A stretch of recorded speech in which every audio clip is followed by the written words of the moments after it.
안녕하십니까. 고독달팽이 부동산 김석준 소장입니다. 요즘 들어서 삼성전자에 대한 소식이 긍정적인 것이 좀 자주 나는 편입니다. 요 사진도 제가 작년 12월에 찍은 사진인데 오늘 파운드리 얘기입니다. 파운드리 얘기인데 여기가 P2 EUV 전용 라인입니다.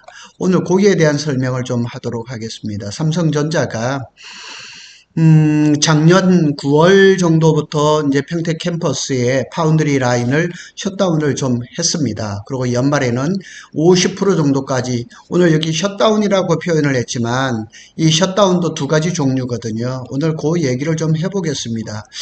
오늘 먼저 들어가기 전에 요 두 가지 그 셧다운에 대해서 설명을 드리면, 웜 셧다운은 뭐냐면 제품 생산을 안 해요. 근데 전기는 들어와 있어요. 근데 전에도 제가 한번 말씀을 드렸지만 삼성전자가 1년에 한전에다 납부하는 전기요금이 3조 원이 넘습니다. 그런데 평택 캠퍼스에 파운드리 라인을 콜드 셧다운을 했어요. 콜드 셧다운은 전원을 완전히 꺼버린 거예요. 공장 전체를 완전히 그냥 가동을 멈춰버린 겁니다. 그래서 이게 작년 9월에서부터 또 연말까지 콜드 셧다운을 50%까지 확대를 했었는데, 이게 이제 그 파운드리 라인을 재가동, 이제 그러니까 콜드 셧다운을 해제를 하고 이제 풀 캐파 가동으로 방향을 바꿨다고 얘기합니다. 우리나라에는 파운드리가 이제 삼성이 있고, 이제 그 DB 동부 하이텍이 있고, 그 다음에 키 파운드리가 있습니다. 그런데 동부 하이텍도 DB 하이텍도 부천 공장을 지금 풀 가동합니다. 이게 이틀 전에 서울경제에 나왔은 신문이죠. 그런데 이제 삼성전자가 평택 캠퍼스에 이제 파운드리 라인이 두 개가 있고 하나는 지금 건설 중에 지금 중단돼 있거든요. 그래서 중국의 암호화폐 채굴기와 엑시노스 2500, 2600 하고 이제 4, 5, 7나노에서 수주 활동이 좀 이루어진 것 같습니다. 여기 사진을 한번 보겠습니다. 이게 이제 삼성에서 나온 GIF 동영상입니다. 짧게 나와 있죠. 이제 P1, P2, 그 다음에 P3는 아직은 안 나왔어요. 여기에 대한 이제 동영상인데 제가 만든 그 사진을 보면서 설명을 드리겠습니다.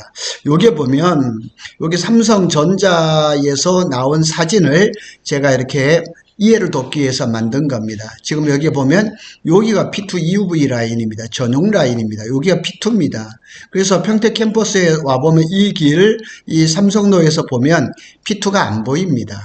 뒤에 숨어 있죠. 그리고 P1이 보이고, 그 다음에 여기 P3가 있고, 근데 여기 지금 사무삼동 이만큼 9층까지 올라가 있어서 P3도 잘 안 보여요. 그리고 여기에 복합동이 반쪽이 있고, 요만큼 더 이제 그 복합동이 이렇게 건설이 되고, 여기에 P4가 있는 겁니다. 이렇게 보면 평택 캠퍼스에는 파운드리가 어디에 있느냐, 여기에 있는 거예요. P2 EUV.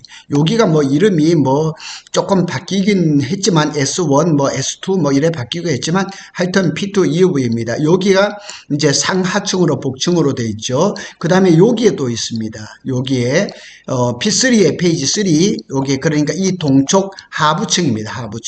하부층에 여기 파운드리가 있고, P4에 여기 PH2 하부층하고 이렇게 연결이 되어 있습니다. 근데 여기는 이 연결 통로가 지금 완전 깡통이에요. 그냥 이렇게 통로만 만들어져 있고, 나중에 이제 이 P4의 파운드리 라인이 이제 그 완성이 되고 가동이 되면 여기에서 생산하던 웨이퍼가 일로 넘어가기도 하고, 여기에서 생산되는 웨이퍼가 여기 와서 마무리가 될 수도 있습니다. 이렇게 하여튼 재미있게, 여기 보면 브릿지가 이렇게 나와 있죠. 이렇게 브릿지가 있는, 여기도 브릿지가 있습니다. 이렇게, 예, 그냥 여기 보면 이게 그 여기 복합동하고 피포하고 이렇게 연결하는 브릿지는 이게 3층으로 되어 있습니다. 이게 아마 세 군데인가 네 군데 이렇게 되어 있거든요. 그래서 이 브릿지는 뭐 배관이 지나가는 자리도 있고 사람이 지나가는 자리도 있고 이것처럼 웨이퍼가 왔다 갔다 하는 그런 자리도 있는 거예요. 그래서 오늘 얘기의 중심은 어디냐면 여기입니다. 여기 P2 EUV하고 P3 페이지 3의 EUV하고 여기 라인을 지난 연말까지 콜드 셧다운을 했었는데 지금 다시 전기를 집어넣고 오는 6월부터 풀 캐파 가동을 할 거라고 지금 알렸습니다.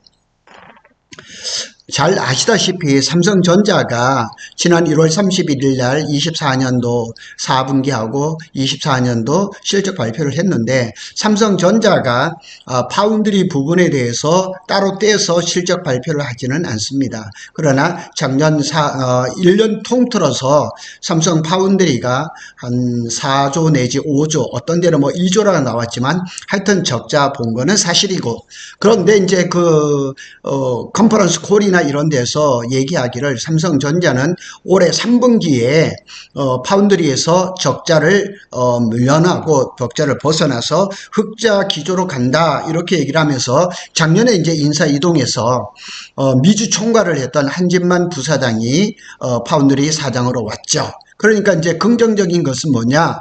이제 한진만 부사장이 대부분의 이제 빅테크의 그 파운드리가 팹리스가 있는 그런 회사들이 대부분 미국에 있으니까 한진만 부사장이 미국에서 영업을 했던 사람이니까 미국의 빅테크 기업들의 수주를 좀 끌어내지 않을까 하는 희망이 있는 거죠.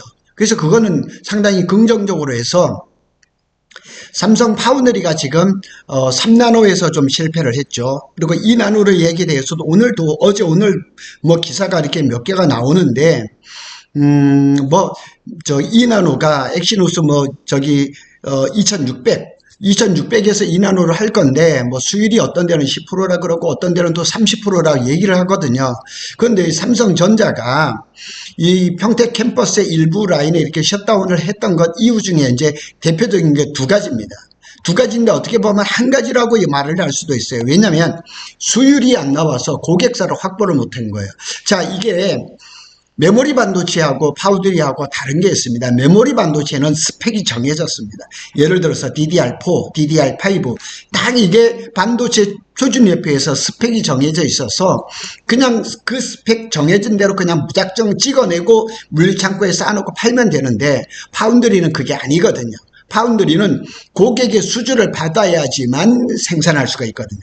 그래서 수율이 안 나오니까 고객사들이 수주가 안 들어오니까 받은 물량이 없으니까 생산을 할 수가 없는 거죠. 그래서 울며 겨자 먹기로 한 대당 수천억짜리의 장비를 그냥 뚜껑의 집을 내리고 그냥 셧다운을 시켜서 그냥 전기 요금이라도 아끼자 하는 전략으로 갔던 거죠. 얼마나 이게 처참한 거예요. 정말 그냥 삼성전자의 아픈 손가락이고 삼성전자의 영업이익을 깎아먹은 게 파운드리거든요. 근데 이 파운드리한테 좋은 소식이 들려온 겁니다. 그래서 여기 보면 파운드리 사업부는 지난해 수주 부진을 이제 벗어나려고 굉장히 노력을 하고 있습니다. 그래서 평택 캠퍼스 230 위에서 보셨죠? 4나노와 5나노, 7나노 파운드리. 근데 우리가 자꾸 지금 3나노, 2나노를 이게 최첨단만 얘기를 하지만 4, 5, 7나노만 해도 이게 굉장히 첨단 반도체거든요. 이런 수주. 그런데 이거를 그냥 이 정도까지도 레거시 파운드리라고 얘기도 하던데, 하여튼 삼성전자는 레거시에서 돈을 벌어서 첨단 쪽에 개발을 하고 이런 일을 하거든요. 항상 그렇습니다. 그래서 이 레거시 파운드리 4, 5, 7나노에서 여기에서 가동률이 높아져야 되고 여기에서 돈이 들어와야 되는 겁니다. 그래서 이 생산 설비를 50%까지 가동 중단을 했었는데 풀 캐파 가동을 예상을 하고 있습니다. 6월부터요. 그런데 또 한 가지 삼성 평택 캠퍼스 파운드리가 가동을 하게 된 이유 중에 저는 이것도 굉장히 크다고 생각합니다. 삼성전자가 하반기에 이제 HBM4를 지금 만들려고 하죠. 그래서 HBM3E에 대한 얘기도 지금 잘 나오고 있잖아요.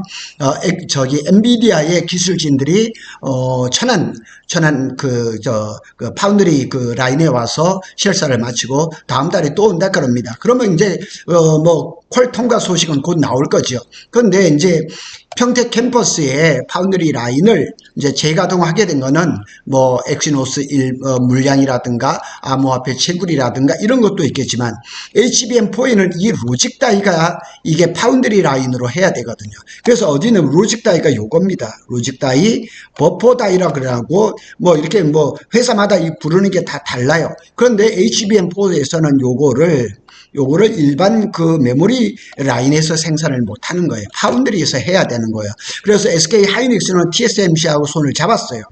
그래서 이게 굉장히 중요한데, 그런데 이제 전에도 한번 말씀을 제가 한번 살짝 드린 적이 있는데, SK 하이닉스가 2019년에 HBM을 개발하다 TSMC하고 협업으로 하다가 무슨 문제가 발생했어요. 그런데 SK 하이닉스는 자기네가 문제가 없는 것 같은데 TSMC에서는 답을 안 줘요.